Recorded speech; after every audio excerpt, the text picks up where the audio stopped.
peins avec moi la seconde partie de mon diptyque, bienvenue dans l'épisode 2. Et tu vas voir, j'ai encore fait des bêtises, mais bon, c'est pas très grave. Dans une vidéo précédente, on m'avait suggéré de vous tutoyer et pas de dire vous. Alors je vais essayer, mais c'est pas facile. Bref, après avoir préparé ma palette, je commence à appliquer la peinture sur ma toile. Et j'ai décidé de commencer par le ciel et non pas par le visage, comme pour ma toile précédente. J'avais envie de changer un peu et de garder le visage pour la fin. Je ne fais pas la même erreur que j'avais faite pour ma toile précédente.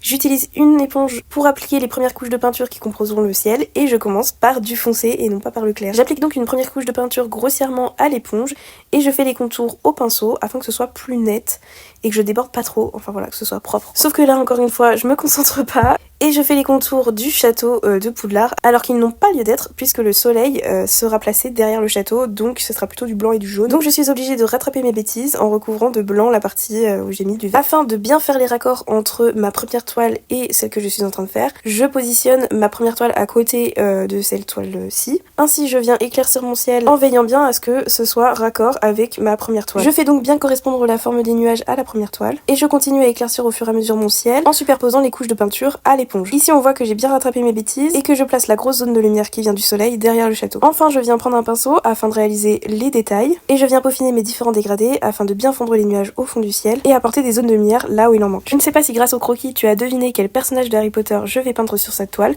mais si tu l'as deviné, n'hésite pas à me le dire en commentaire et on se donne rendez-vous dans la prochaine vidéo.